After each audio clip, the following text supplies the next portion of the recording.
Entonces estamos viendo lo que se conocen como características estáticas de los sistemas de medición.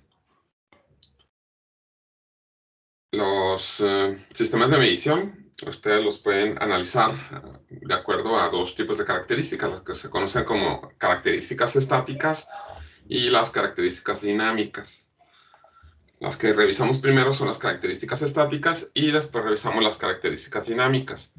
Entre las características estáticas, estas son como quien dice la diferencia entre estas dos. Esta es como en estado estacionario.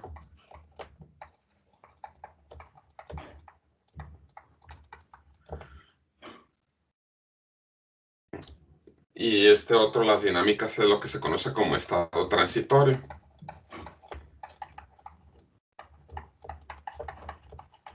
Entonces, el primero, las características estáticas, pues tienen que ver con el sistema se mantiene estable, no hay cambio, y a eso se refiere. Las características dinámicas, pues digamos ese comportamiento de cuando ocurre un cambio en la entrada y cómo se observa el cambio a la salida. Entonces ahí tenemos un transitorio. De las características estáticas se tiene lo que viene siendo exactitud, precisión, sensibilidad. Ahorita las revisamos. También lo que viene siendo linealidad, resolución y los errores sistemáticos y los errores aleatorios. Entonces todas estas son características estáticas de los sistemas dinámicos. Primero tenemos lo que es exactitud. Lo que es exactitud es una característica que tienen en este caso, los sistemas de medición, de que el valor que estamos obteniendo con ese sistema de medición sea lo más cercano al valor verdadero. Entonces, exactitud es que tanto nos aproximamos al valor verdadero.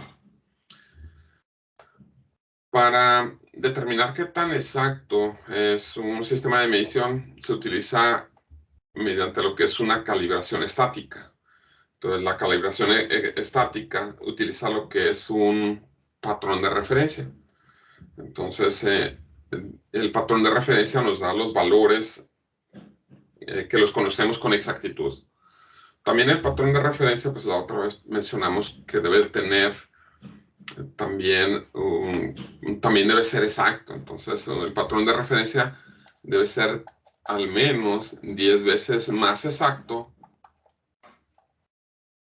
que el instrumento que se va a calibrar. Luego tenemos los elementos con los cuales determinamos si un sistema de medición es exacto o no. Y en este caso podemos utilizar lo que viene siendo el error absoluto o el error relativo. Entonces, ¿qué tanto nos alejamos del valor real? Se le conoce como el error absoluto. Entonces, la diferencia entre el resultado que obtenemos y el valor verdadero.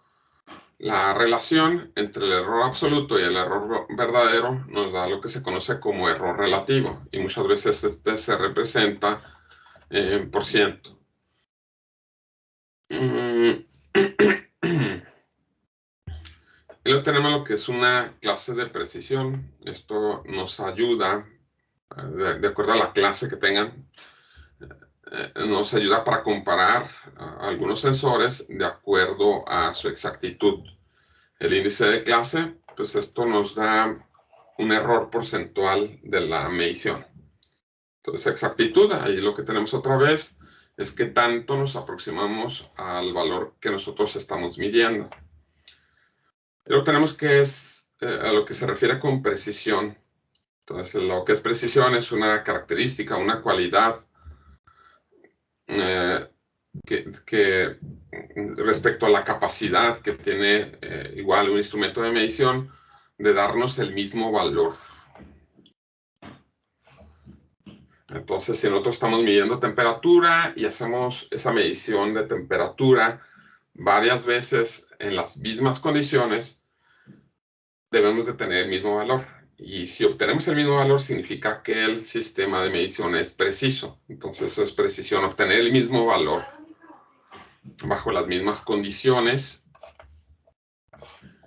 Y bueno, eso es. Y luego tenemos estas grafiquitas que nos hacen referencia a lo que es exactitud y lo que es precisión.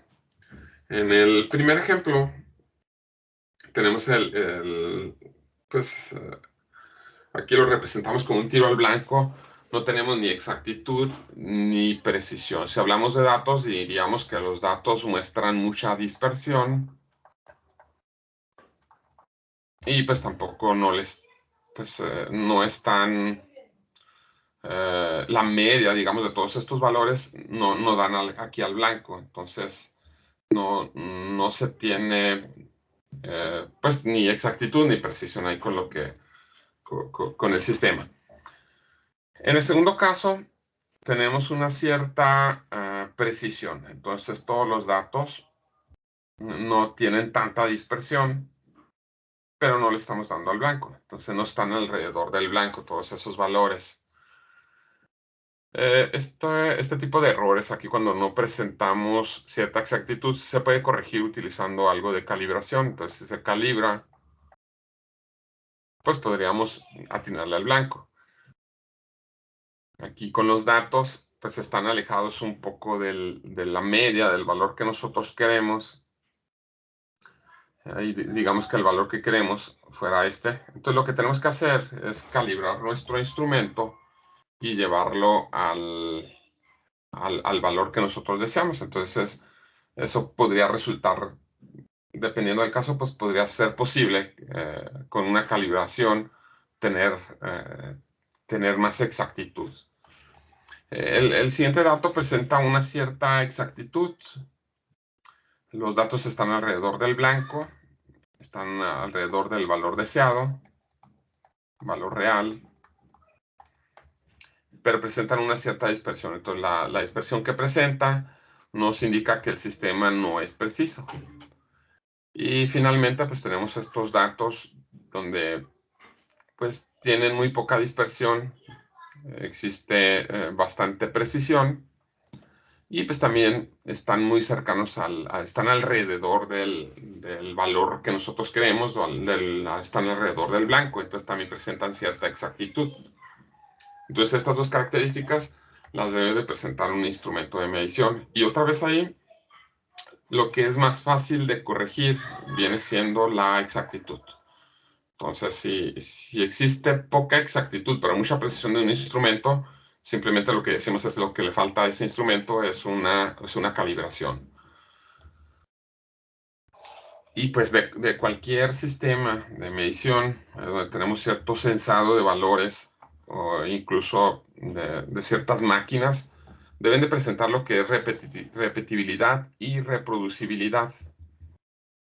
Repetibilidad significa que los valores que se tienen deben de ser coincidentes, deben ser los mismos, se deben de repetir cuando se realizan mediciones en ciertos intervalos de tiempo. Entonces, digamos, podemos repetir ese experimento y se obtienen los mismos resultados. Entonces, dejamos de pasar un cierto tiempo, ponemos otra vez las mismas condiciones y se obtienen los mismos resultados. Eso significa que ese experimento es repetible, entonces presenta cierta repetibilidad y eso debe de presentar también un instrumento de medición. Y el hecho de que sea reproducible significa que van a ser diferentes personas los que van a estar haciendo las mediciones, o también pueden utilizar diferentes aparatos. Entonces lo realizan diferentes personas o diferentes aparatos o diferentes personas con diferentes aparatos, pero bajo la misma metodología. Entonces, y bueno, se supone que también reproducir también las mismas condiciones. Y entonces en el mismo caso se deben obtener las mismas mediciones. Entonces igual los sistemas de medición deben de presentar repetibilidad y reproducibilidad. Y luego tenemos lo que son las derivas y lo que es sensibilidad. Las derivas se refiere a los errores que presentan los sistemas de medición. Tenemos lo que viene siendo inestabilidad. Aquí cuando no tenemos estabilidad, decimos que se presenta inestabilidad. Y aquí pues existe una variación en la salida, aquí a lo largo del tiempo, y pues ahí vamos a decir que hay ciertos errores, ciertas derivas.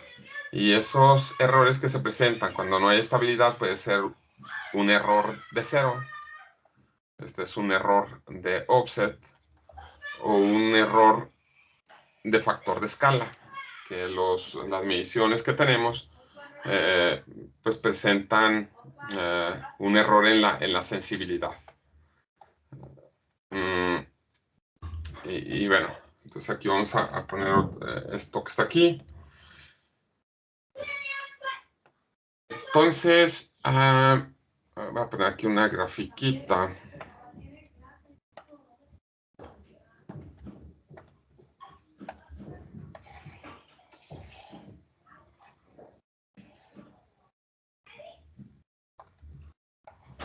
Aquí espero que se entienda lo que se refiere a eso de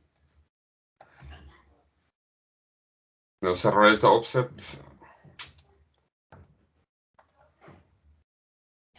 Aquí la canción, así. Aquí está.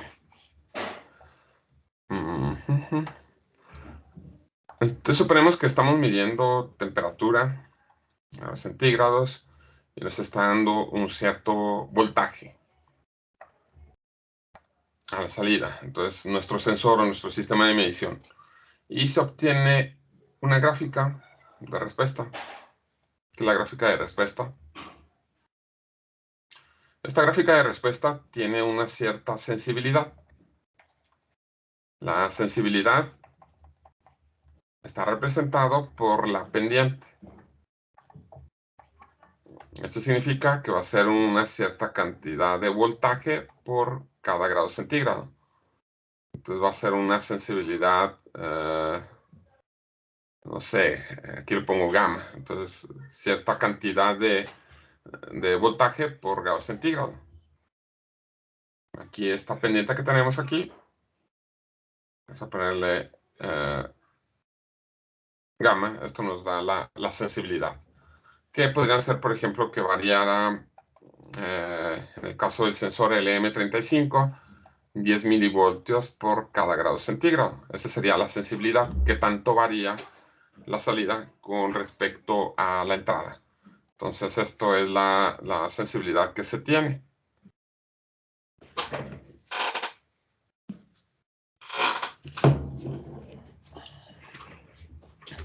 Esta, por ejemplo, si fuera la curva de un sensor, de un sistema de medición, esta es la curva que deberíamos de tener, la curva ideal. Bueno, más bien esta no es una curva, pero la podríamos llamar como curva lineal. Este es un comportamiento que tenemos. Ese es el comportamiento que se quiere, que se quiere del sistema. Comportamiento ideal. Y pues podemos tener ciertas variaciones. Podría ser que el error que se presentara fuera un error nada más, un error de offset. Y aparecería de esa manera. Entonces, ahí pues lo podríamos notar cuando esta que está aquí, esta línea, presenta un error de cero. O también un error de offset.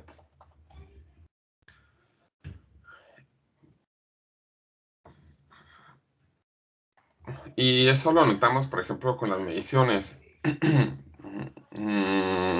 Que tenemos, por ejemplo, la temperatura y tenemos el voltaje. Este es el voltaje real que debemos de tener y este es el voltaje medido. Y no sé, aquí por poner un grado, 1, 2, 3, 4, sí, grados centígrados.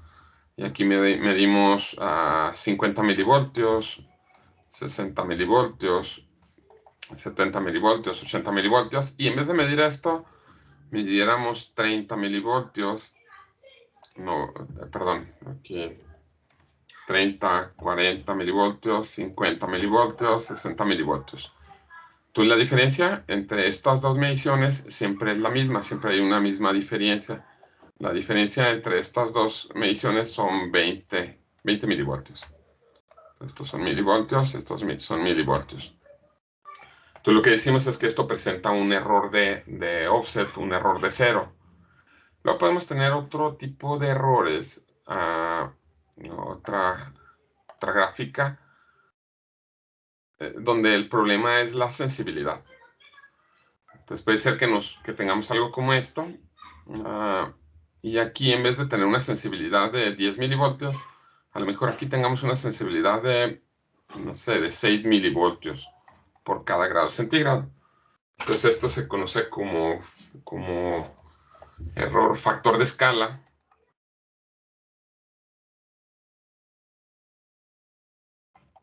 Tenemos una cierta variación de la sensibilidad. Entonces, esos son las derivas que se pueden tener. Y también aquí falta un ejemplo más. Vamos a ponerlo con el Excel.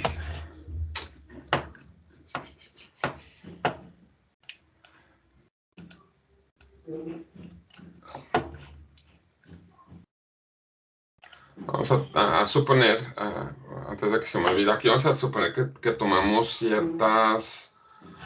ciertas mediciones.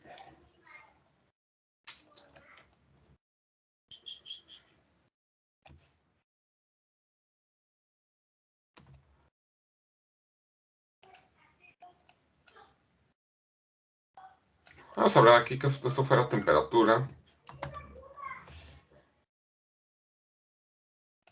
Esto estuviera en grados centígrados. Y se toman ciertos valores para ver cómo se comporta el instrumento.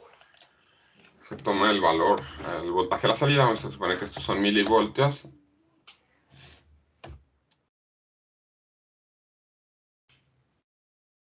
Y el valor que nosotros quisiéramos aquí fuera igual a este. A ponerle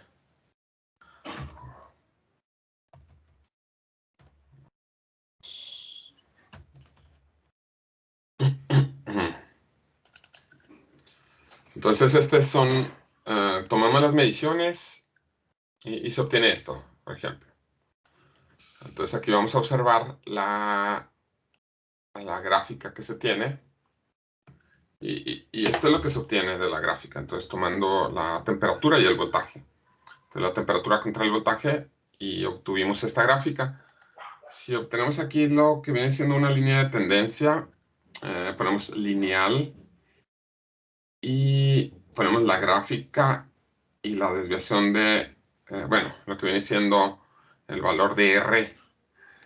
Esto es que tanta coincidencia tenemos con la línea que estamos trazando. Aquí tenemos el comportamiento. Entonces aquí, por ejemplo, en el Excel,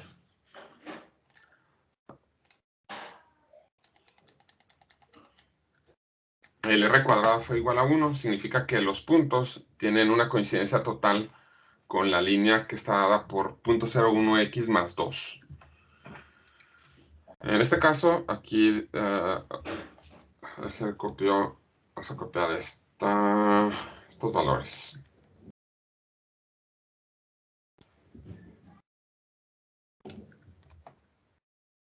Ese es el comportamiento real, y pues está coincidiendo con una línea recta, que a lo mejor es el comportamiento que nosotros deseamos. Cuando trazamos estos datos aquí en el Excel, pues igual el valor que estamos obteniendo aquí, esa es la sensibilidad.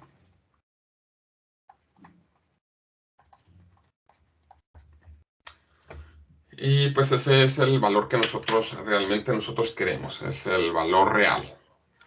Pero nuestro sistema de medición puede tener ciertos errores, entonces vamos a ponerle B1, también va a estar en milivoltios. Y vamos a hacer que este sea igual a este. Más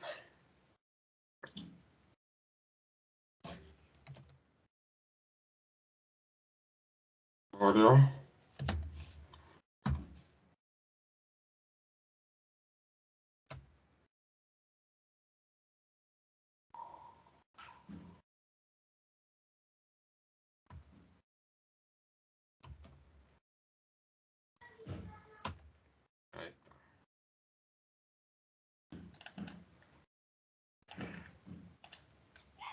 Y vamos a tener aquí esto otro. Ahorita los analizamos. Ahí no traigo preparados estos ejemplos, pero vamos a analizar los resultados.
Aquí voy.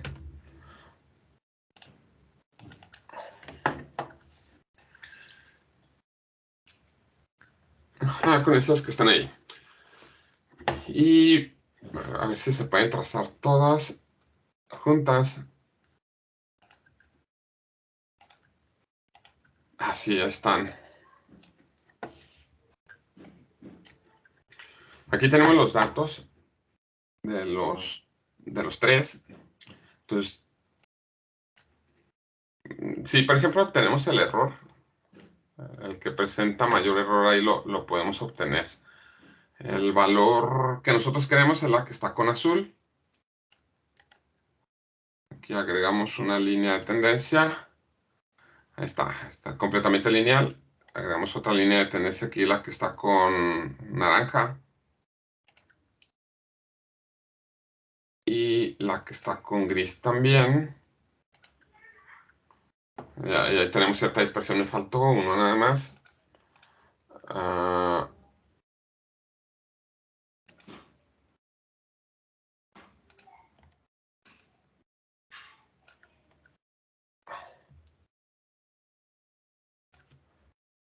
Ejemplo,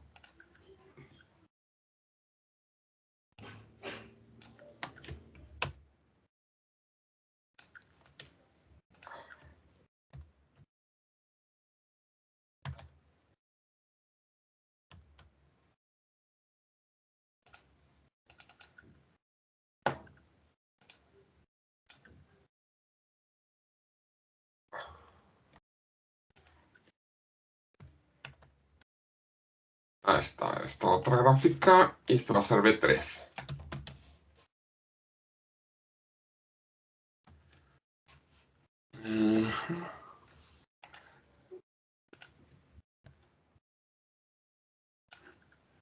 Insertar gráficos.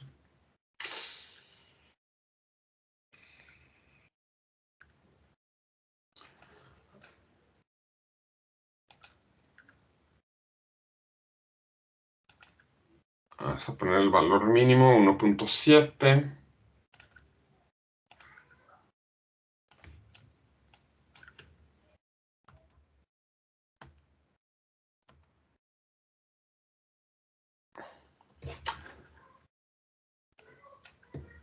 Aquí está. Entonces ahí tenemos, ahora sí, otra vez los tres. Lo que nosotros queremos es la que está con la línea que está con azul. Y aquí lo que queremos es pues, definir las características de los diferentes sistemas de medición que usamos. Aquí utilizamos el 1, el 2 y el 3. Y pues también ahí de cierta manera, pues sí, analizar los resultados. De lo que utilizamos en estadística,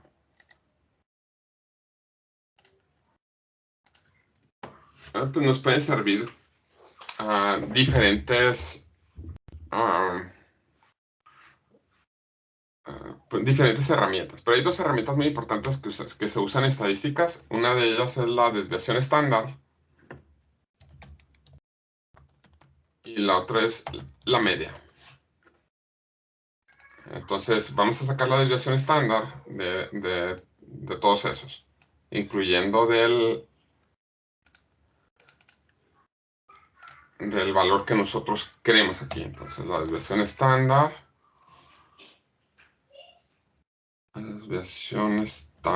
vamos a usar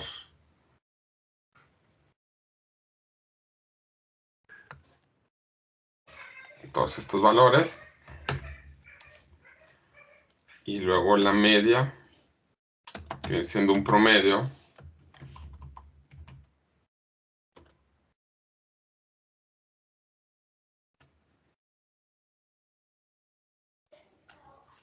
Y aquí tenemos un resultado. Entonces, con los resultados que obtenemos, vamos a definir pues cuál presenta mejor comportamiento.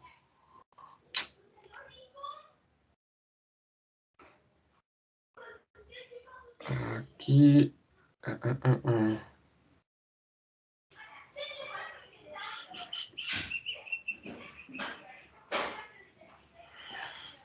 Este último...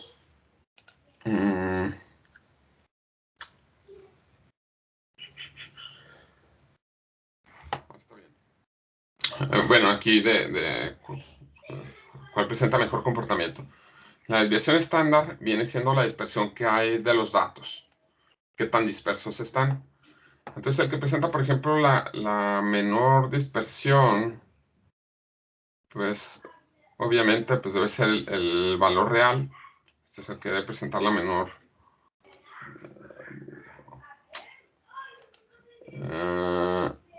Es que este no sé ya sé cuál es el problema.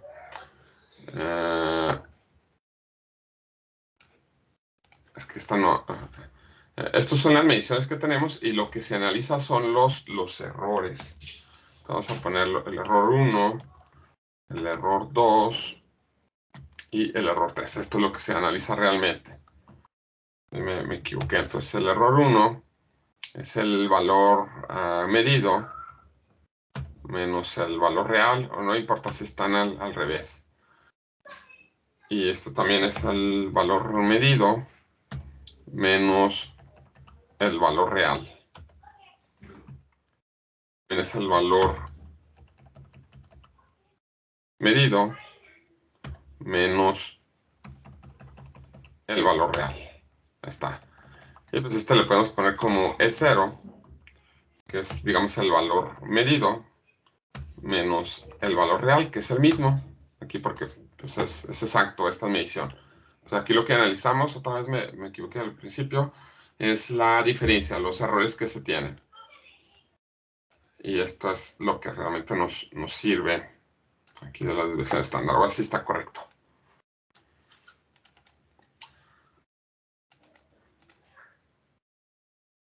Entonces esto que está aquí es el error. Entonces, pues del instrumento con el valor real, pues no hay desviación estándar y la media también es 0. Aquí del error. En el siguiente, aquí tenemos la desviación estándar, es 0.008, el siguiente es 0.006 y el otro es esta desviación estándar. Aquí también, otra cosa que también podemos hacer es graficar esto.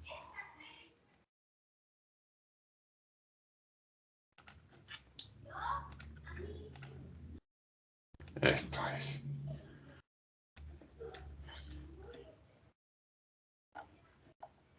Entonces esta gráfica, si nos es útil,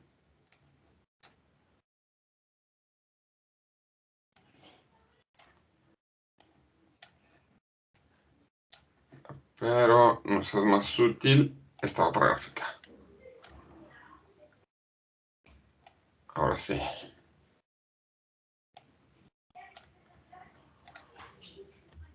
Ahora vamos a analizar los datos. Aquí es otra vez, se toma la medición. La primera columna es la medición real, la medición que se debe tener de nuestro aparato, de acuerdo a las características que se tienen. Esta es una medición que se hizo, esta es otra medición que se hizo y esta, pues son tres mediciones diferentes. o 3 aparatos diferentes, lo que sea. Entonces, lo que queremos es hacer un análisis de los aparatos en base a lo que obtuvimos por ahí.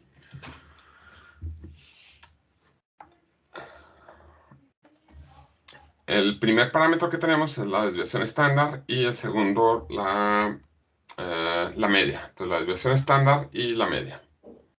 Esta es la desviación estándar. Esta que está aquí es la media. De los 3 aparatos, el que presenta la desviación estándar más pequeña sería el segundo. Este que está aquí. Entonces significa que el segundo aparato, vamos a ponerle M2, es el que tiene la desviación estándar más pequeña. Entonces tiene menor desviación estándar. En este caso serían los que están con color. Aquí nada más veo 1, 2, 3. Aquí no sé dónde está el que está con. Ah, están empalmados. No, no están empalmados. Es que nada más veo el que dice 0, E1, E2. Se generan los mismos valores aleatorios.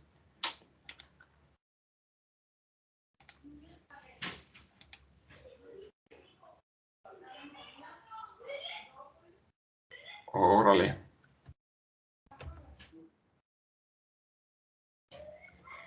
Entonces esto no genera valores aleatorios.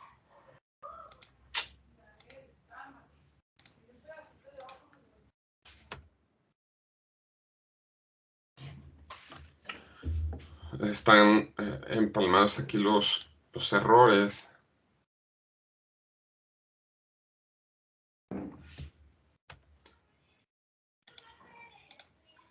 Ya, perdón. Eso está bien. Ahora sí.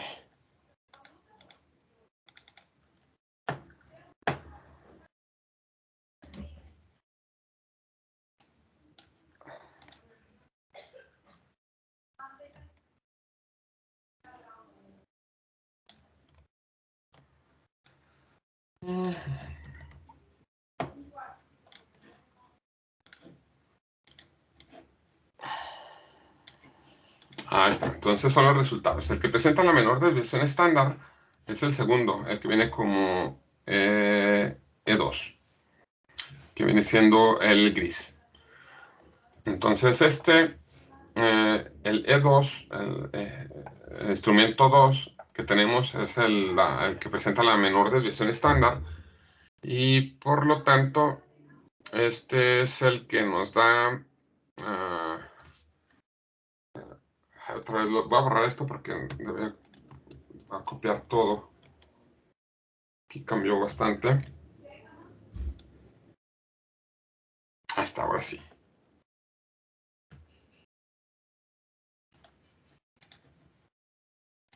Listo.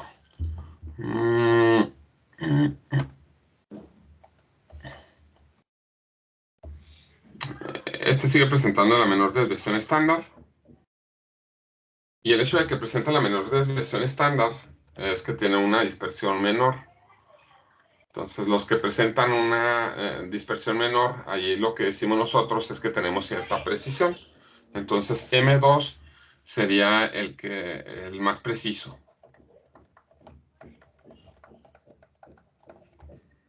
Y luego tenemos la media, el que tiene el error más pequeño.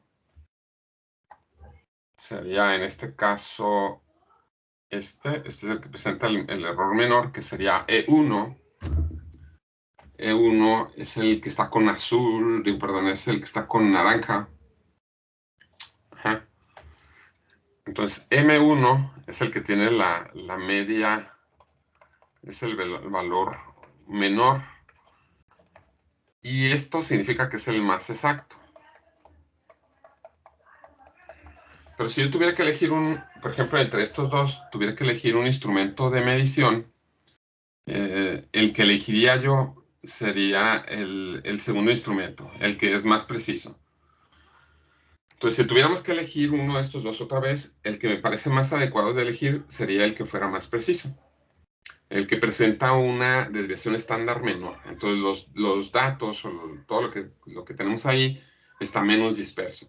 Entonces, elegimos esa porque lo único que le hace falta a ese es una calibración. Entonces, si nosotros hacemos una calibración, vamos a lograr que sea más exacto. Entonces, va a tener más exactitud y más precisión. En cambio, corregir la exactitud del primero, pues es un tanto complicado. Es más fácil corregir es más fácil corregir la exactitud que la precisión. Entonces, el primero es más preciso, no hay problema. Lo que nos falta es corregir la exactitud y eso lo hacemos con la calibración. El segundo, bueno, el M1 es menos preciso y eso es más difícil de corregir. A ver si no se hace bolas. Y el último, aquí en esta gráfica ustedes pueden observar el tipo de error que presenta. Entonces, para empezar, pues tiene una cierta dispersión. Todo esto tiene una cierta dispersión. Y aparte, aquí si ustedes trazan una línea, pues sí, una línea, esta línea va a tener una cierta pendiente. Entonces, esto significa que aquí, aparte de tener un cierto error ahí de offset, un error de cero, también tienen un error de escala. Entonces, en el segundo, aquí los datos del error, aquí lo que presentan es un error de escala. Y eso pues también se puede apreciar qué tanto es ese error de escala. Lo que tendrían que hacer es una corrección de la ganancia. Y aquí la línea de tendencia les puede decir qué es lo que tienen que corregir. Entonces, esta pendiente que les da aquí es lo que tienen que corregir para corregir ese error de escala. En todos estos otros, si agregamos una línea de tendencia, la pendiente es casi cero. Entonces aquí aparece 3 ceros y un 3,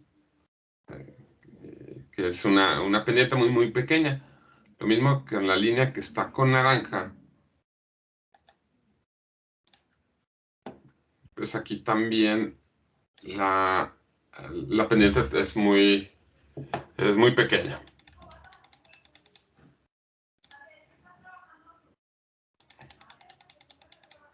Entonces aquí vean las dos pendientes, las pendientes son muy pequeñas, entonces significa que no hay, pues el error de escala pues es pequeño, pero en el otro resulta ser un poco más significativo. Entonces este es más significativo, pues en este caso es aunque unas 4 veces más grande que los otros dos de arriba, la pendiente, y eso es lo que nos indica que aquí tenemos un error de escala. Entonces vean que los datos, pues conforme avanzamos con el valor de temperatura, pues la línea va marcando una pendiente y se va moviendo hacia abajo. Ok. Pues ahí, les digo, espero no haberlos hecho bolas. Aquí nada más recuerden, lo que referimos a nosotros con precisión tiene que ver con la dispersión de los datos y eso lo obtenemos con la desviación estándar. Y la exactitud, pues que tanto nos acercamos al valor real y pues eso lo obtenemos con la media. Entonces, este es un análisis de datos pues bastante sencillo, ahí utilizando Excel, la desviación estándar y la media para determinar cuál es el más preciso y cuál es el más exacto.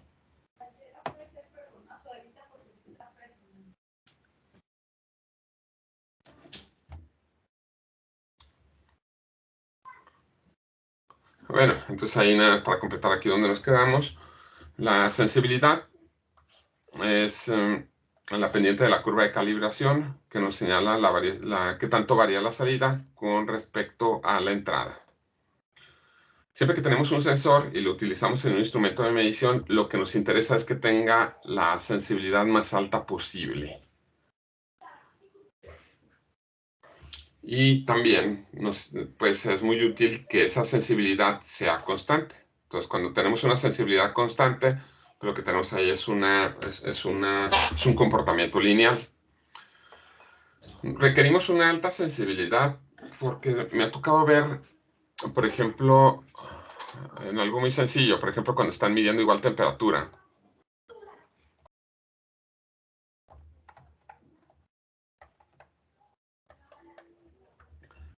Y utilizan el LM35. Y este pues tiene una resolución de 10 milivoltios por cada grado centígrado. Pero resulta que este sensor lo utilizan para medir un rango muy pequeño. Entonces, lo utilizan para medir un rango, por ejemplo, de 10 a 30 grados centígrados. Entonces, ese rango es muy pequeñito. Entonces, lo que están midiendo es un rango de 20 grados centígrados. Entonces, la variación total que están midiendo en ese rango, en voltaje, pues son 20 grados centígrados por 10 milivoltios, les da 200 milivoltios. Y ya lo habíamos explicado un poco antes, perdón, ya lo habíamos explicado antes. Entonces el rango de los 20 grados centígrados equivale a una conversión de 200 milivoltios. Si ustedes utilizan un convertidor analógico digital, por ejemplo, una resolución que nos da 10 bits, son 1024 valores, y pues maneja un voltaje de referencia de 5 voltios, entonces nos da un voltaje de 0 a 5 voltios. Del total de 0 a 5 voltios nada más vamos a usar 200 milivoltios. De los 200 milivoltios, si dividimos ahí nosotros los 200 milivoltios entre los 5 voltios, aquí decimos que nada más estamos usando el 4%. Se utiliza el 4% del convertidor. Y pues es muy poco. Entonces lo que hacemos para mejorar la medición utilizando este sensor es aumentar la sensibilidad. Entonces si tenemos una sensibilidad, por ejemplo, de 20 veces eso, entonces en vez de tener una resolución de 10 milivoltios, la resolución la multiplicamos por 20, le agregamos ahí un cierto ajuste de ganancia con un acondicionador de señal y multiplicamos esa resolución por 20, ahora en vez de tener 10 milivoltios por cada grado centígrado, vamos a tener 200 milivoltios por cada grado centígrado. Y el rango que tenemos de temperatura, que es de 10 grados centígrados a 30 grados centígrados, que es el rango que nosotros estamos midiendo, pues siguen siendo 20 grados centígrados. Pero ese rango de temperatura va a equivaler a un rango de voltaje de 4 voltios. Entonces, en nuestro convertidor, que va de 0 a 5, vamos a utilizar 4 voltios de 5 voltios. Y esto nos da el 80%. Entonces, por eso decimos que es mejor tener una alta sensibilidad en los sensores. Entonces, siempre que tenemos un sensor, nos interesa tener una alta sensibilidad. Si no, vamos a mantener un cierto error en las mediciones. Entonces, las características estáticas, dijimos la exactitud, la precisión, sensibilidad, la linealidad y la resolución. La linealidad se refiere a qué tanta coincidencia tenemos entre el comportamiento de nuestro sensor y una línea recta. Cuando hablamos de linealidad, lo que decimos es que la sensibilidad es constante. Entonces, siempre en toda nuestra gráfica, siempre varía la misma cantidad a la salida con respecto a la entrada. Entonces, aquí, por ejemplo, si hacemos la medición de nuestro sensor, aquí tenemos la misma sensibilidad que aquí, aquí, aquí. Si tenemos siempre una sensibilidad constante, estamos hablando que el comportamiento es lineal. Cuando no tenemos un comportamiento lineal, pues cada que nos movemos en la curva, bueno, cada que nos movemos, pues aumenta la sensibilidad. Entonces aquí la sensibilidad es, en esta región, por ejemplo, en la línea que está con rojo, la sensibilidad es menor que la sensibilidad que tenemos acá. Entonces, se fijan, la pendiente es mucho más grande en esta región que en la región que tenemos al inicio de la curva. Entonces aquí tenemos una baja sensibilidad y aquí una alta sensibilidad, y aquí la sensibilidad no es constante. Entonces es conveniente tener un sistema lineal, un sistema de medición lineal, porque es más fácil hacer una conversión de las lecturas que tenemos. Es más fácil manejar un sistema lineal que un sistema no lineal. Y bueno, aquí actualmente hay pues es muy fácil incluir un microcontrolador, un microprocesador en nuestro sistema de medición. Entonces podemos trabajar también fácilmente con sistemas que no son lineales.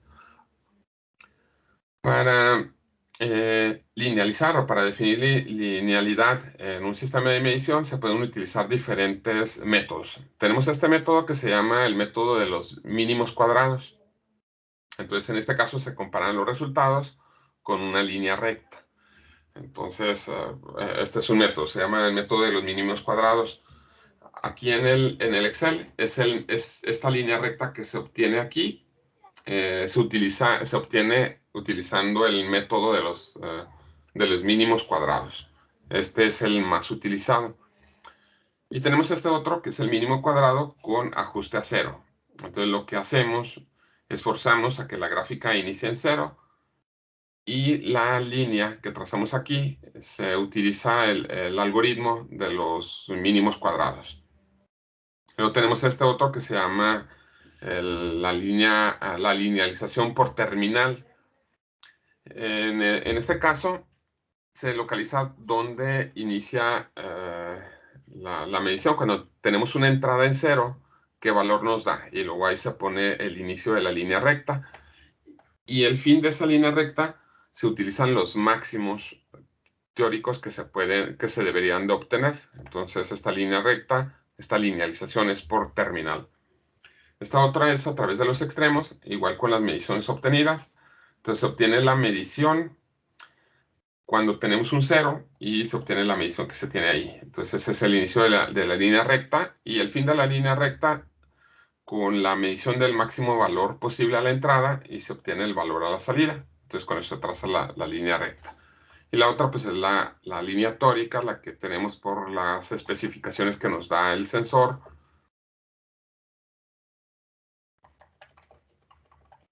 o las especificaciones que nos da el instrumento de medición. Los factores que determinan lo que viene siendo la linealidad, está lo que viene siendo la resolución, que es la pendiente de la línea. Entonces el incremento mínimo en la entrada para tener un cambio en la salida. El umbral es el incremento mínimo que tenemos en la entrada a partir de cero para tener un cambio en la salida. Esto sería como cuando tenemos una cierta fricción o una cierta zona muerta también. Entonces esto se refiere también a lo que se le conoce como una zona muerta. En un sensor, pues a lo mejor no hablamos también en el de temperatura. Pudiera ser que tuviera un comportamiento como el que sigue. En este caso, pues, bueno, hablamos mejor con un sensor de presión, porque eso sí llega a pasar en los sensores de presión.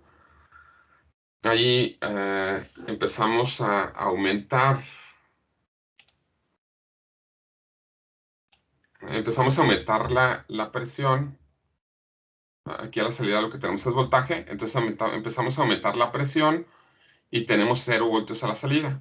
Entonces continuamos teniendo 0 voltios a la salida hasta que de repente empieza a aumentar ahí de manera lineal.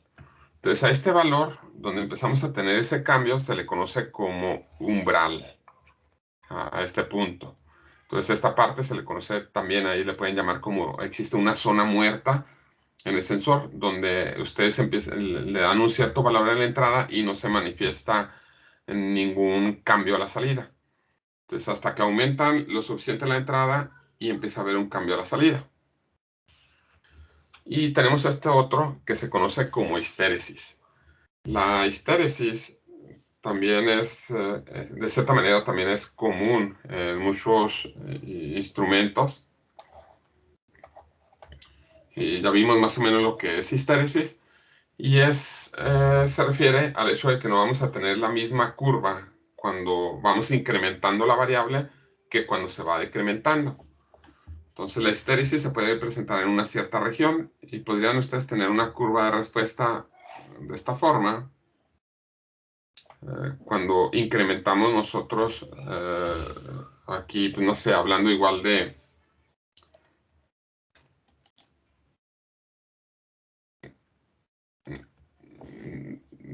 presión, vamos a suponer, y de voltaje. Entonces incrementamos la presión y vamos viendo cómo se comporta el voltaje a la salida. Pero empezamos ahora con una presión alta y la vamos decrementando. Entonces, al irse decrementando, lo que se va a tener es una curva un tanto diferente. Entonces, aquí a lo mejor se comportan igual, pero en una cierta región tenemos un comportamiento un poco diferente. Entonces, esta región que se presenta aquí es una región de histéresis. Entonces, aquí lo que nos dice es una diferencia en la salida para una misma entrada, según la dirección que se alcance. Entonces, si se incrementa la presión, vamos en este sentido, y si se decrementa la presión, vamos en el otro sentido. Y entonces vamos a tener dos salidas para una misma entrada. Entonces, ese es el punto. Entonces, para esta misma presión, tenemos este valor y tenemos este otro valor. Entonces, ahí tenemos eso que se conoce como histéresis. Tenemos los errores sistemáticos. Aquí primero vemos esta gráfica. Aquí tenemos, cuando hablamos de sesgos, aquí pues existe este error de exactitud, el sistema no es tan exacto. Cuando hablamos de varianza, aquí hablamos de precisión. Aquí tenemos una varianza pequeña y aquí tenemos una varianza grande. Aquí el sistema no es tan preciso. Entonces, sesgo, cuando es sesgo, hablamos de exactitud, y varianza, hablamos de precisión. Los errores sistemáticos, bueno, aquí, cuando realizamos mediciones y estamos midiendo alguna variable, aquí estamos hablando de que esa variable la medimos en las mismas condiciones, aparece un error constante o también puede variar de acuerdo a una cierta ley definida. Entonces, eso es los errores sistemáticos. Entonces aquí, cuando tenemos este sesgo, ahí es donde aparece el error sistemático. Entonces, bueno, aquí el error sistemático, aquí cuando tenemos este sesgo. Y este sesgo, nosotros lo podemos corregir otra vez utilizando lo que viene siendo calibración. Entonces, con la calibración, lo que hacemos es disminuir el sesgo entre el valor real y el valor de la medición. Entonces, esos son los errores sistemáticos y esos se pueden corregir muy fácilmente. Y aparte de los errores sistemáticos, tenemos estos que son los errores aleatorios. Los errores aleatorios nosotros los podemos identificar cuando cancelamos los errores sistemáticos. Entonces, cuando se eliminan los errores sistemáticos, nos quedamos únicamente con los errores aleatorios. Y los errores aleatorios tienen las siguientes características. Esto cuando se mide la misma magnitud con el mismo instrumento y el mismo método. Los errores aleatorios tienen la misma posibilidad de aparecer. Cuando se toman valores más grandes, su valor es menor. Realmente no son menos probables, sino pues es menos el efecto que se tiene. Entonces los errores aleatorios, digamos, disminuyen cuando es mayor el valor de la variable. Esto es, por ejemplo, cuando hacemos una medición. Esto, por ejemplo, medimos un voltaje así, y esto, digamos, son pues un voltaje pico a pico, no sé, de 5 voltios, aparece de esta manera. Pero si hacemos una medición, aquí en vez de que tuvieran 5 voltios, fueran 100 milivoltios, la señal va a aparecer con cierto ruido. Entonces, este ruido es natural cuando los valores son muy pequeños. Cuando se toman varias mediciones, lo que se hace es obtener la media, y la media debe de tender a cero. Es lo que se espera de los errores aleatorios. Y también en la mayoría de los casos, se tiene que los errores aleatorios tienen una cierta cota, entonces no exceden un cierto valor. Entonces lo que se tiene. Para cancelar los errores aleatorios, lo que hacemos es se toman varias mediciones y se toma el promedio. Y bueno, hasta ahí le vamos a dejar. Y vamos a continuar con algo más. Entonces vamos a tomar un pequeño descanso, unos minutos, y ahorita continuamos. Entonces vamos a continuar con algo de Arduino.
¿Qué tal? Bueno, vamos a continuar y Bueno, ahí lo del... Le calculé un poquito mal para revisar lo de la tarea de donde tienen que hacer el circuito que les detecte los aplausos. Entonces esa la voy a revisar el miércoles. Entonces ahí para que la tengan lista. Luego en cuanto iniciemos la clase les digo cómo les voy a revisar y pues nos dedicamos a revisarla. Entonces quería también avanzarle a otras cosas y por eso no vimos eso. Entonces ahorita con lo que vamos a trabajar, me quedó la hoja aquí. Vamos a trabajar con hacer el control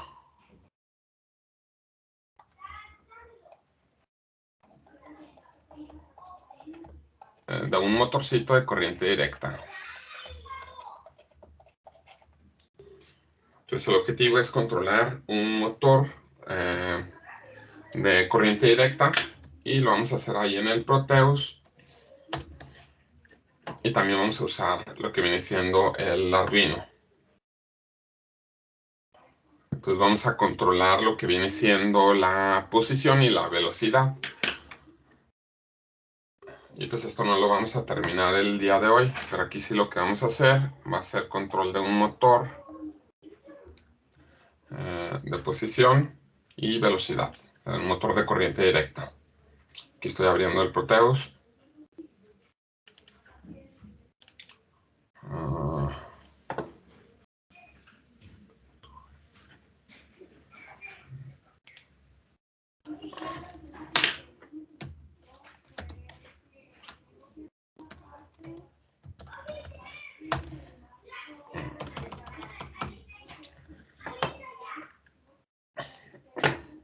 Ok.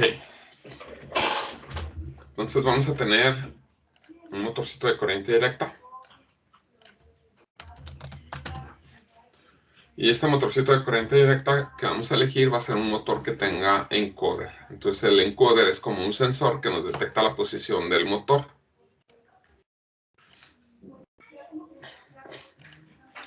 Entonces tenemos este motor. Voy a poner primero para probarlo. Vamos a poner estos motores. Y luego voy a poner una batería.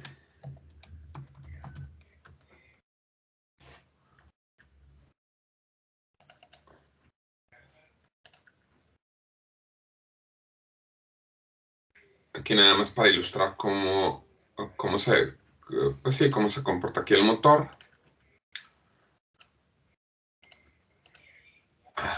Aquí, así.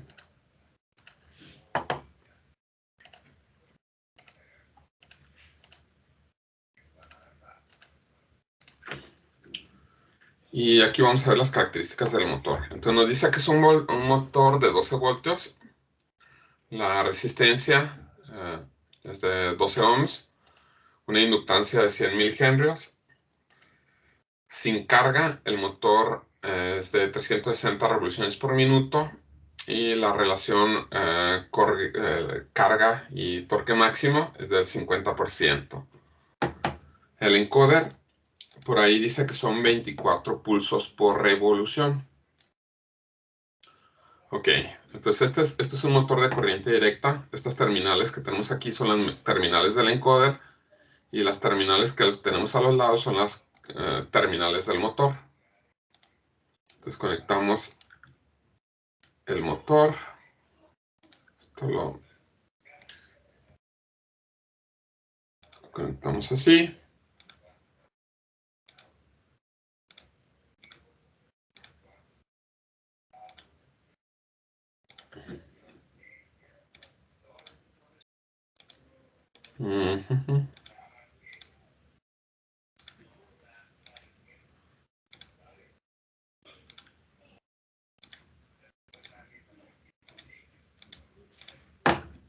Lo hubiera copiado de todo. Bueno, es el mismo motor. Y aquí lo vamos a conectar a diferentes valores de voltaje. Este lo conectamos a 5 voltios.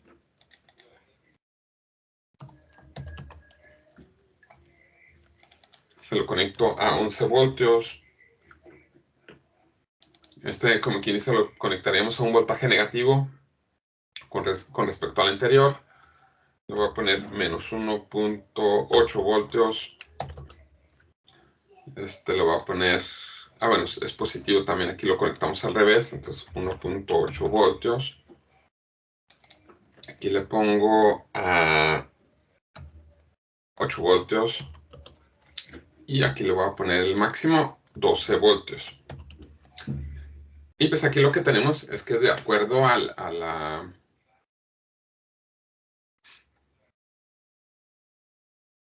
De acuerdo al voltaje que se le aplique, pues va a ser la velocidad que va a tener el motor. Lo que nos indica aquí abajo es la velocidad del motor en revoluciones por minuto.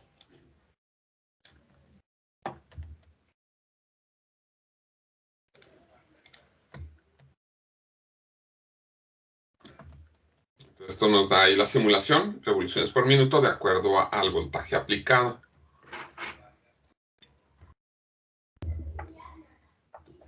Aquí le aplicamos 1.5 voltios, gira a menos 22.5 revoluciones por minuto, menos 75 revoluciones por minuto. Aquí el voltaje, pues se fijan, se incrementó. Aquí incrementamos todavía más el voltaje y nos da menos 165 revoluciones por minuto.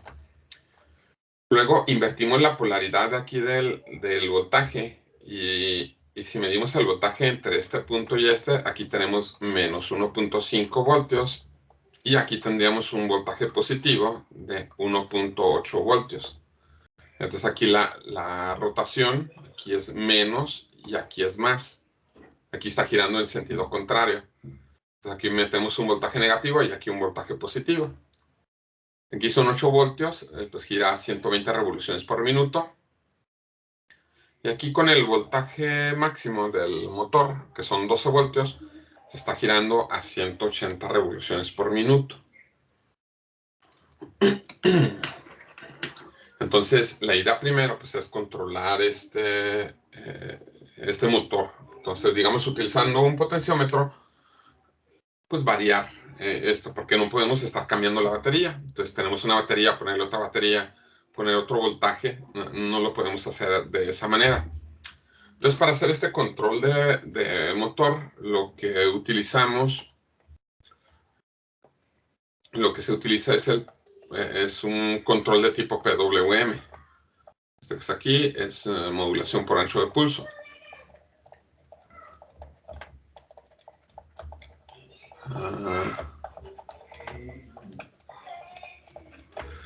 Entonces eso es PWM. Ok, entonces ya tenemos el motor. Ahora vamos a agregar un Arduino y vamos a usar lo que es PWM. Entonces, en vez de usar todas esas baterías, nosotros vamos a variar ese voltaje de otra forma.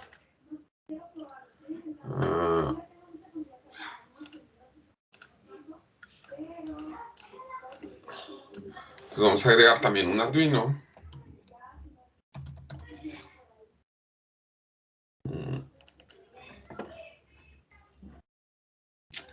¿Y qué más?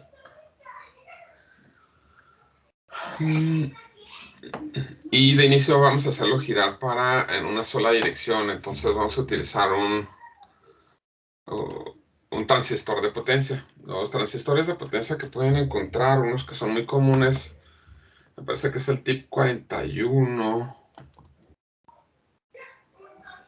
Ajá, este es un transistor de potencia, son más o menos utilizados. Entonces vamos a conectar este. Es TIP 41. Vamos a poner al otro lado. Ahí está. Y aquí vamos a tener nuestra placa de Arduino. Este es un motor de 12 voltios. Entonces la manera en la que podemos conectar el Arduino Qué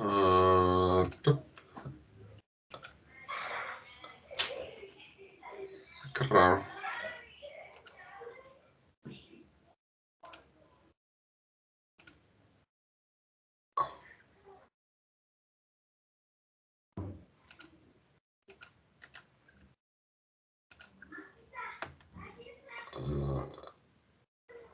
Bueno, aquí la manera, este Arduino pues nos maneja voltajes nada más de 0 a 5 voltios. El voltaje que maneja el Arduino no nos sirve realmente, y la sugerencia es que no lo usen para alimentar un motor. Incluso un motor más pequeñito, pues no es conveniente conectarlo con el Arduino. Entonces, para controlar este motor, utilizamos esta etapa que sería como una etapa de potencia para controlar el motor de corriente directa. Este que está aquí, este transistor, lo usamos como un elemento de potencia, como un elemento de conmutación, como si fuera un interruptor que va a estar abriendo y cerrando. Entonces, la manera de conectarlo pues, es aquí en el colector, y aquí conectamos a un voltaje de 12 voltios. Más 12 voltios. Y aquí en este transistor, aquí conectamos la tierra. Y bueno, vamos a conectar también una resistencia. Aquí lo que vamos a hacer, vamos a conectar este transistor de potencia, lo vamos a conectar al Arduino. El transistor tiene 3 terminales que viene siendo el emisor, el colector y la base. Para activar o para cerrar, hagan de cuenta, veanlo como si fuera un interruptor. Lo que hacemos es metemos una corriente en la base del transistor. Entonces, este transistor, digamos, se activa con una corriente de base. Entonces, vamos a poner una resistencia.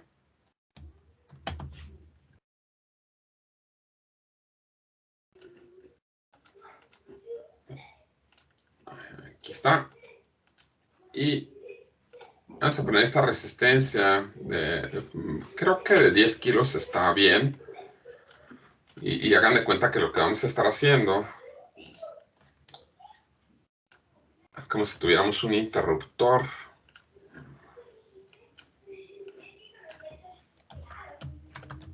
Switch. Y que me falta nada más.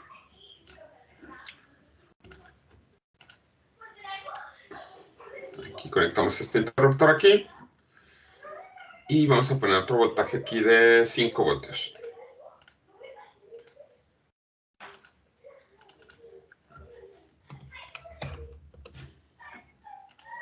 Y ya esto ya les puede controlar el motor.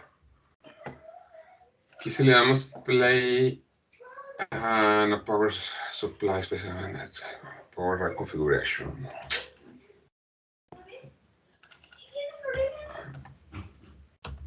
Más 5 voltios.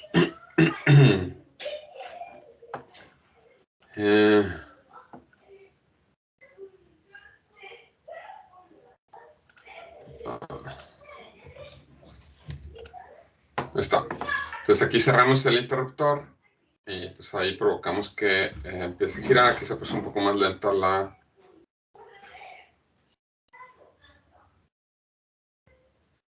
simulación. Aquí supone que está recibiendo los 12 voltios. Aquí en la simulación es probable que no nos funcione por la resistencia. Entonces voy a poner otra resistencia de 1 kilo, una resistencia un poco más pequeña.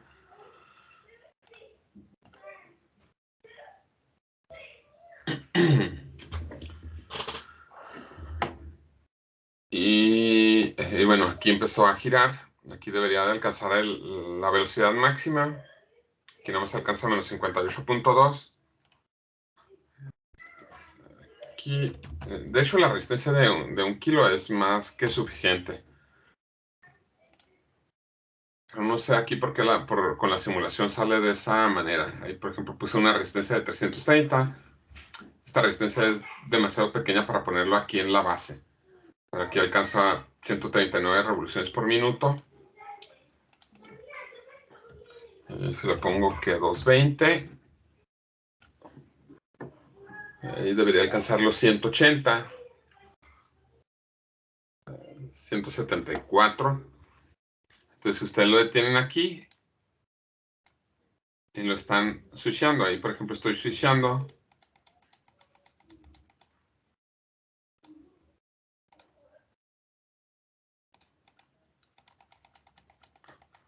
Y aquí por ejemplo estoy abriendo y cerrando. Y el motor se mantiene como en 90 revoluciones por minuto. Y si lo dejo cerrado, pues son los 180 revoluciones por minuto. Entonces espero que lo alcancen a notar aquí. Si abro y cierro, aquí la velocidad del motor pues se mantiene ahí 90 revoluciones por minuto. Esto pues no es posible hacerlo ahí en un motor de esta forma. Pero esto nada más es para ejemplificar lo que vamos a utilizar para controlar el motor. Ok, entonces ahí tenemos ya nuestro motor. Voy a poner otra resistencia, voy a poner 180 ohms.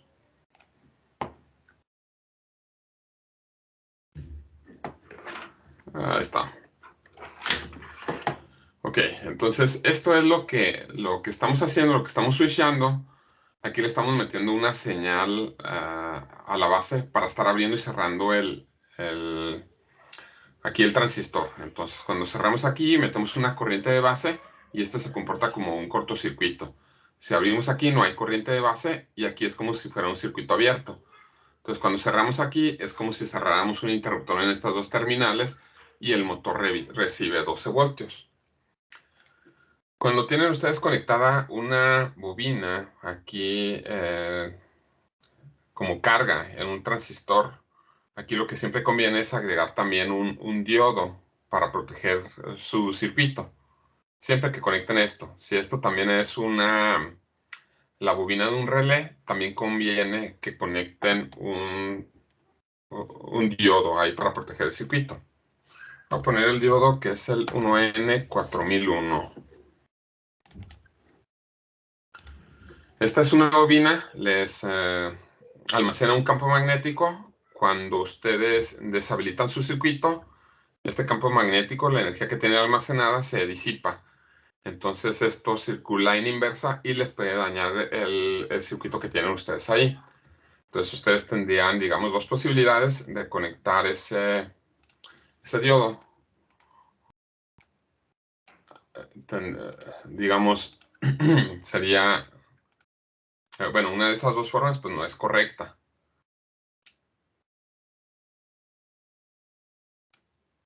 Sería conectarlo de esta forma o de esta otra forma. Si lo conectamos como tenemos el primer diodo, este va a conducir y la corriente pues no va a pasar por la bobina aquí de nuestro motor. Entonces la manera correcta de conectar aquí el diodo de protección es la segunda forma. Este diodo debe estar conectado en inversa con la corriente de alimentación. Entonces aquí lo que hace, lo que pasa, aquí la bobina pues se carga con un cierto campo electromagnético y cuando se quita la alimentación del circuito, la energía almacenada que tienen ustedes aquí en el motor, en la bobina del motor, se descarga a través del diodo. Entonces la función del diodo aquí es descargar la energía que se almacena en la bobina y se descarga ahí mismo en el motor. Y se disipa pues también utilizando la resistencia que trae internamente el motor. Ok, entonces este es el circuito para controlar el motor y en este caso en una sola dirección. Ahora agregamos el Arduino.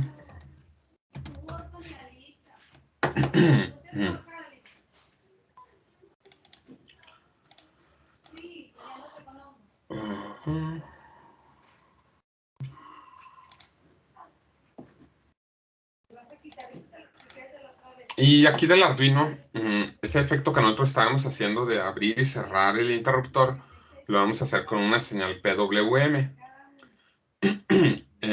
La señal de PWM aquí en el Arduino lo tenemos nada más en las salidas que vienen marcadas con esta tilde, es decir, en la salida 3, 5, 6, 9, 10, 11. Cualquiera de estos lo pueden utilizar ustedes como PWM. Entonces vamos a utilizar la salida 9 del PWM. Ahí está. Y ahora vamos a programar por aquí en el Arduino.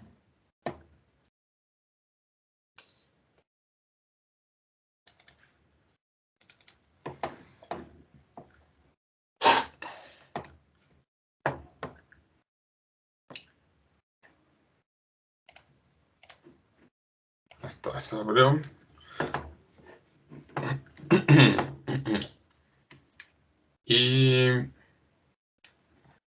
Y también la velocidad que tenemos ahí, la vamos a controlar con un potenciómetro.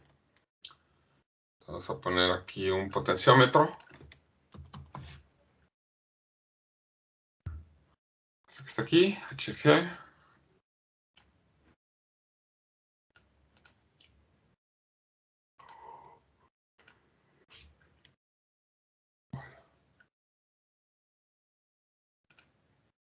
Este potenciómetro lo vamos a conectar aquí entre 0 y 5 voltios, entre tierra y 5 voltios.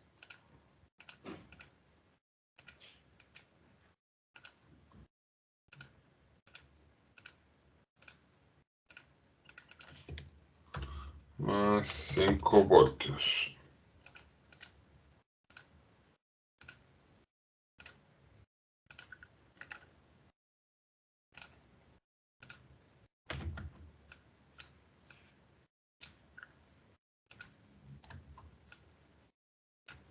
Y la terminal de tierra. Aquí por la librería que yo utilizo, pues necesito poner aquí 5 voltios.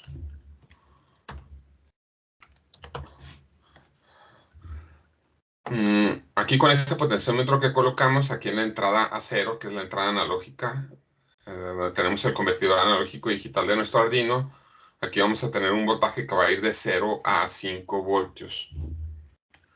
Aquí también para estar observando lo que tenemos a la salida, vamos a colocar una terminal virtual y también un osciloscopio, también lo requerimos, y una terminal virtual.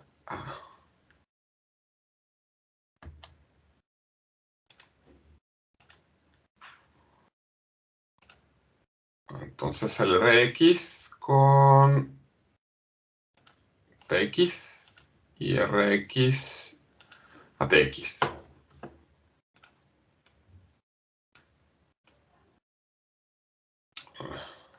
Ok. Y este de inicio, pues vamos a probar el valor que tenemos aquí en la salida del PWM en la terminal 9.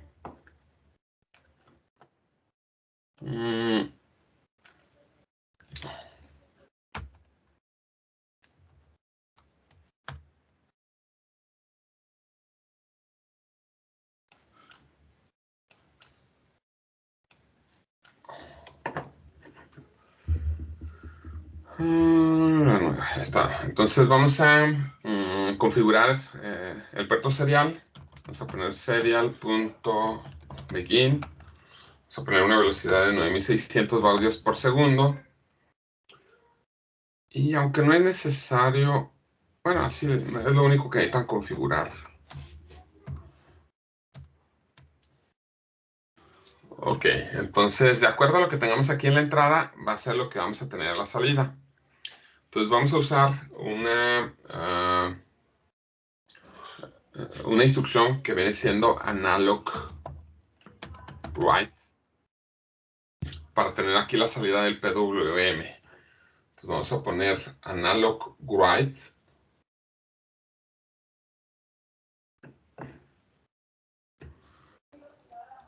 y vamos a poner la salida 9 y vamos a ponerle un valor. Entonces el valor va del 0 al 255. Entonces vamos a poner analog write, voy a poner 128, la mitad. Nada más para que vean ustedes lo que sucede.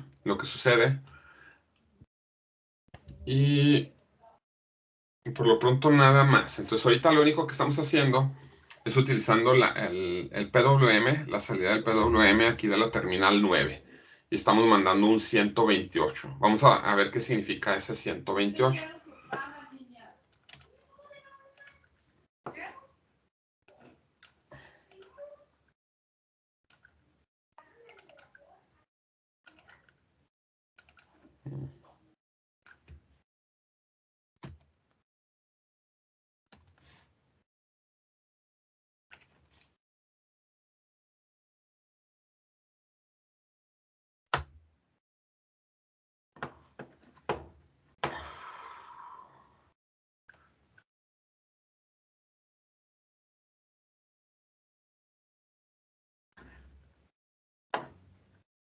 Compilado.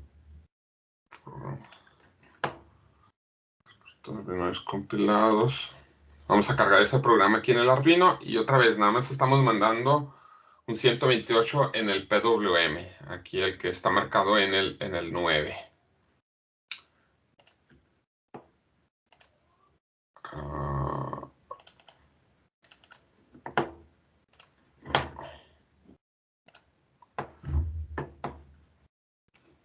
No estamos usando esa. Aquí nada más estamos usando el canal A. Aquí lo pongo en corriente directa. 0. Aquí 1.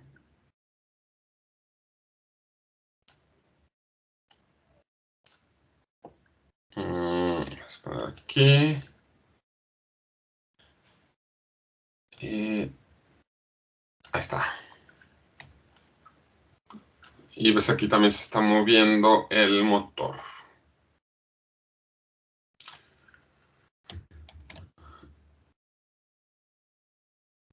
Listo.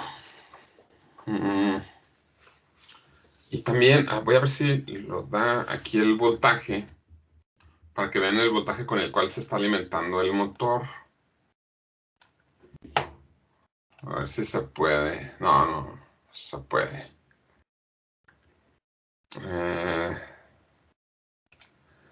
si se puede con este voltímetro.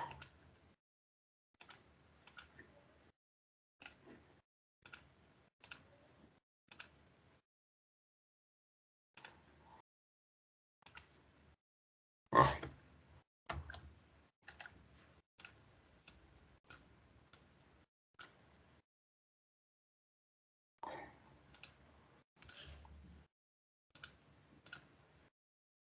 Este no funcionó. Vamos a ver si se puede con este.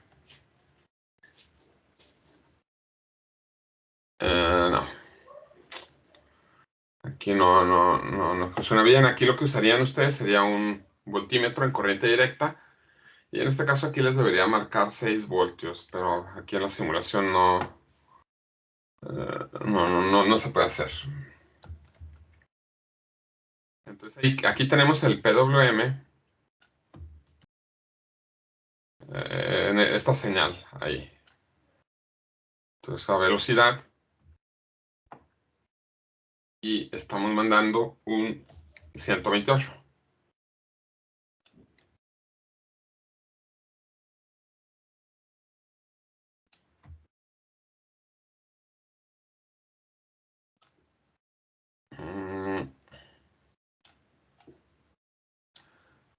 Está. Entonces vean la señal. Entonces la señal tiene, bueno, aquí también para que ustedes, para verificar aquí otras características de esta señal, tenemos un periodo de la señal que es con el tiempo en el que se repita. El periodo de esta señal son 4 cuadritos, cada cuadrito vale 0.5 milisegundos. Entonces, un milisegundo son 2 milisegundos. Entonces, la frecuencia que tiene es 1 sobre 2 milisegundos. Si ustedes hacen esa operación ahí con la calculadora,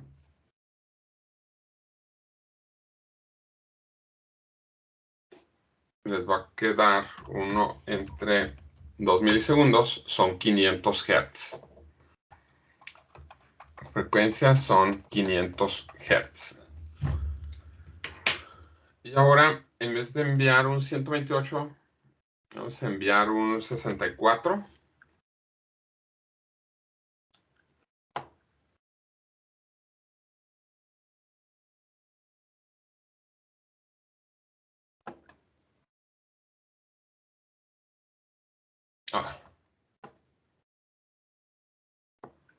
Y esto es lo que se obtiene en la salida.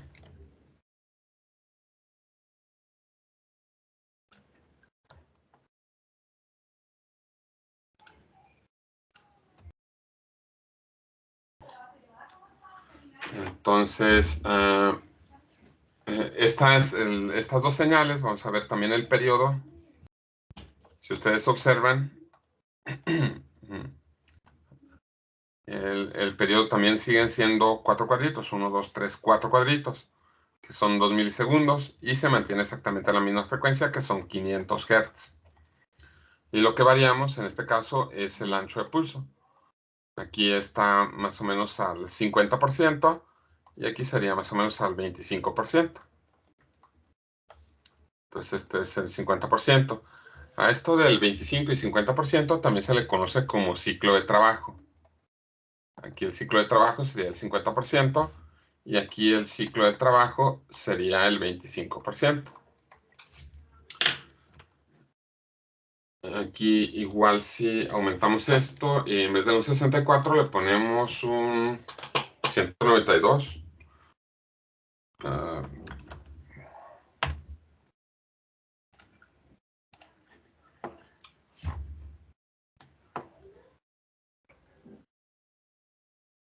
Y luego tenemos la simulación, la volvemos a correr y se obtiene esto, que es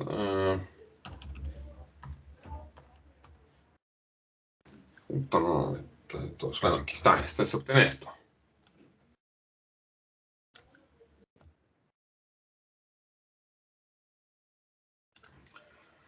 Entonces, si lo comparamos con el anterior, pues igual, de la misma forma, se tiene el mismo periodo de la señal.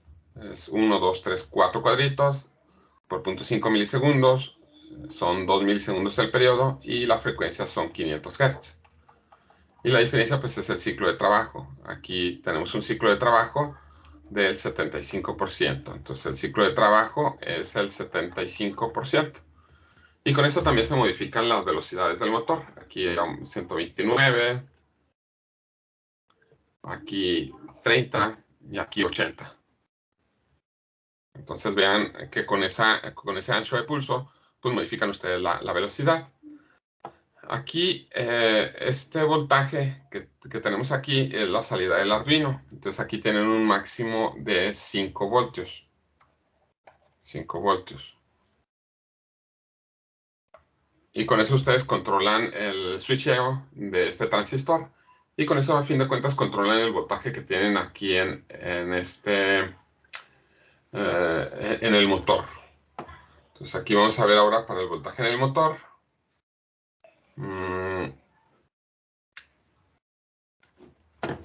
Si queremos ver el voltaje en el motor, aquí no es tan directo. Creo que voy a tener que cambiar aquí de posición, aquí los elementos, para ver directamente el voltaje en el motor. Da lo mismo si ustedes hacen esta conexión. ¿Qué pasó?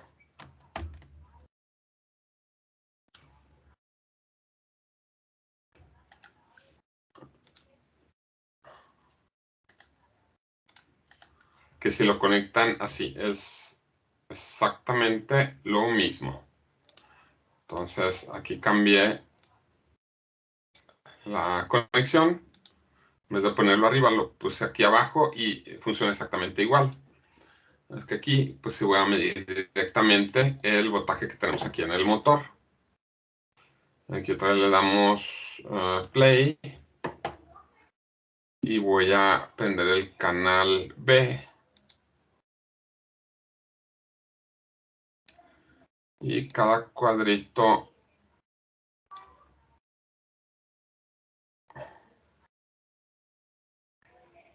Bueno, aquí así sale por la inductancia, que no debe ser tan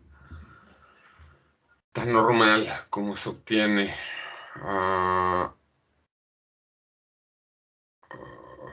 Bueno, aquí, por ejemplo, aquí les debería estar dando del máximo, serían 12 voltios. Y pues no está dando, no está dando. Aquí también les da 5 voltios, aquí lo que miden aquí. Cuando se cortocircuita esto, les debería de marcar 12 voltios, que no sé si los de acá arriba, con estos picos. No. Aquí funciona medio extraño. Aquí el simulador no lo da. Entonces el voltaje que recibe aquí el motor son los 12 voltios. Y pensé que a lo mejor se podía observar, pero no.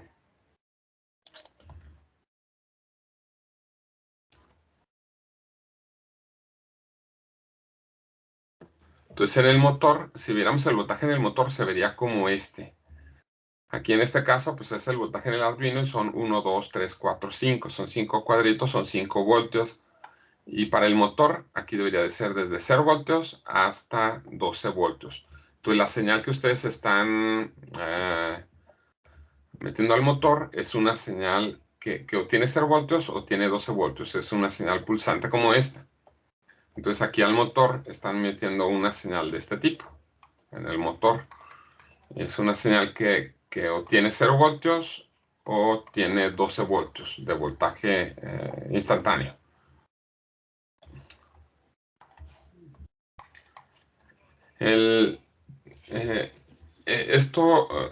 Esta señal del motor, aquí por ejemplo,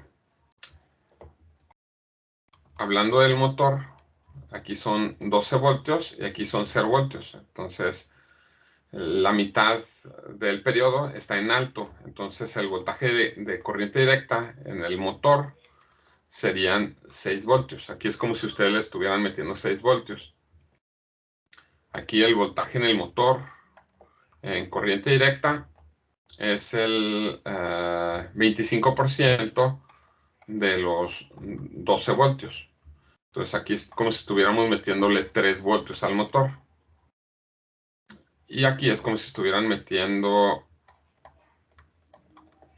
el 75% de los 12 voltios. Entonces aquí les genera un voltaje de 9 voltios. Ok, y aquí nada más con el PWM, el valor máximo que le pueden poner ustedes aquí es un 255. Cuando ponemos el 255 es el máximo valor en el PWM.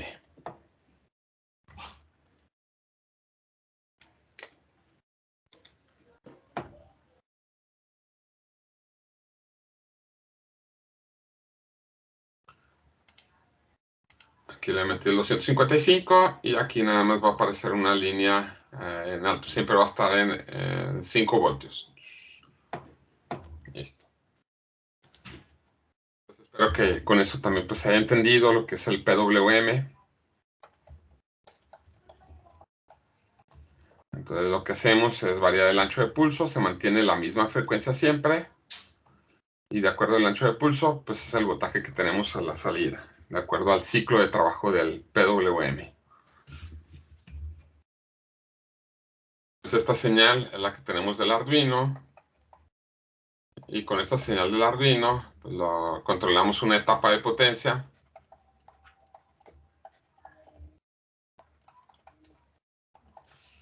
Aquí en el Arduino tenemos 0 a 5 voltios. Y en la etapa de potencia estamos controlando 0 y 12 voltios. 0 voltios, 12 voltios.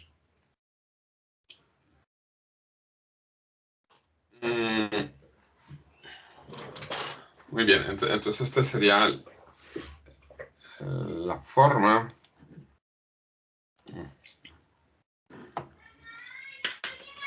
Entonces ya vimos ahí del PWM. Ahora vamos a convertir el valor que nos da aquí este potenciómetro a un equivalente de la salida del PWM. Entonces ahora lo que vamos a hacer aquí con el potenciómetro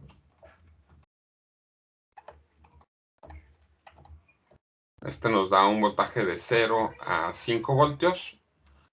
Aquí va a entrar al convertidor analógico digital, aquí al Arduino, y con este valor del potenciómetro nosotros vamos a generar un valor de PWM que va a ir de 0 a 255. Y con eso pues vamos a controlar la velocidad del motor en un solo sentido. Entonces para hacer eso, aquí le ponemos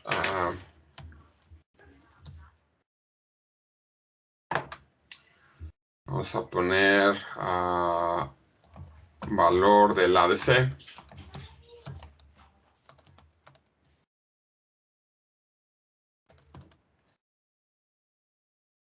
Es igual a analog read a 0. Aquí entonces el valor del ADC, lo que capturemos del convertidor analógico digital, que es un valor que está entre 0 y 1023. Y ese valor que capturamos lo vamos a poner aquí en el PWM. Entonces voy a poner valor del PWM y vamos a usar una función que se llama que es un mapeo. Parece que es así, es map. Vamos a mapear el valor que obtuvimos aquí del convertidor analógico digital, que es un valor que va de 0 a 1023, y lo vamos a convertir a un valor que va del 0 a 255.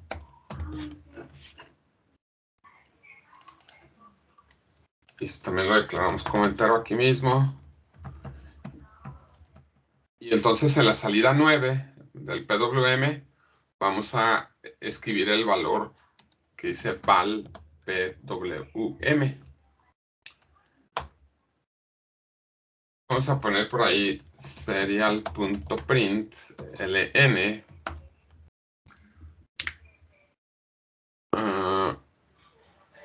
Vamos a poner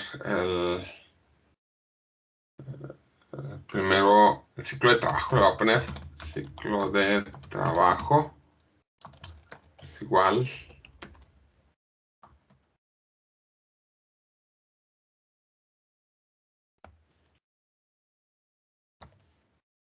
y el ciclo de trabajo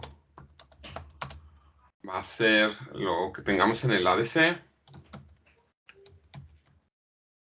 entre 1023 por, bueno, 1000 entre 1023. Entonces el máximo valor, perdón, aquí por 100 le voy a poner. Es el valor que tenemos en el convertidor analógico digital dividido entre 1023 multiplicado por 100. Entonces, como quien dice, nos da un porcentaje, el porcentaje que tenemos aquí en el potenciómetro. Ese va a ser el ciclo de trabajo.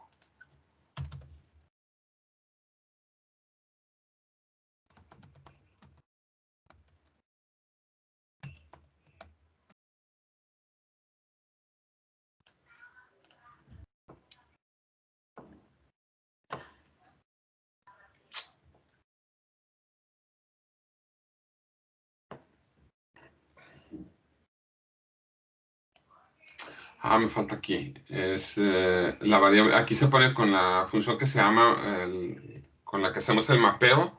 Primero se pone la variable que queremos mapear, que es el val ADC, que tiene un valor que va de 0 a 1023, y lo vamos a mapear a un valor que va de 0 a 255.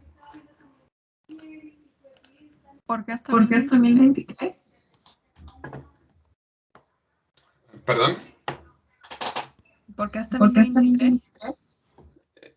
Porque el convertidor analógico digital, creo que se lo hemos revisado. El valor que te da el convertidor analógico digital es un valor de 0 a 255. Digo, a 1023. Son 10 bits. Gracias. ¿Sí? Ahí el convertidor analógico digital, cualquiera que elijan, pues son 10 bits, que va del 000 a cuando tenemos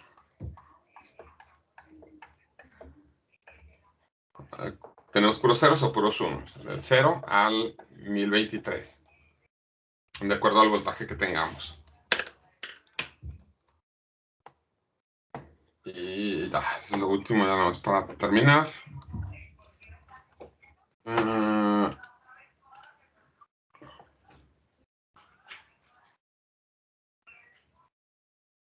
Está.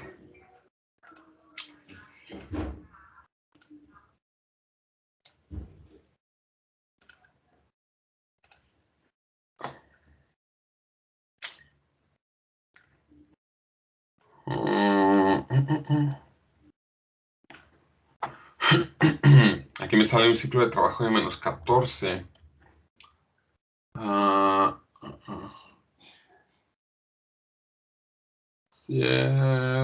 Sí, ya sé por qué. No, ya se acabó la clase aquí. Es por el tipo de variable. Les digo en la próxima clase. Se tiene que declarar como otro tipo de variable.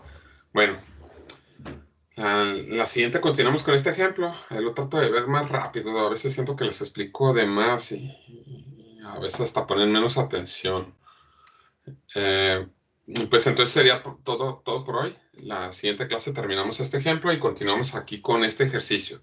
A fin de cuentas lo que queremos es controlar el motor, la posición y la velocidad. Entonces eso sería todo por hoy y nos vemos el miércoles. El miércoles reviso la tarea. Que pasen un buen día. Hasta luego. Profe, no sé si después de clase me pudiera hablarle. Ok, sí, en un momento ahí me comunico contigo. Ok, Gracias. hasta luego. Gracias, buen día.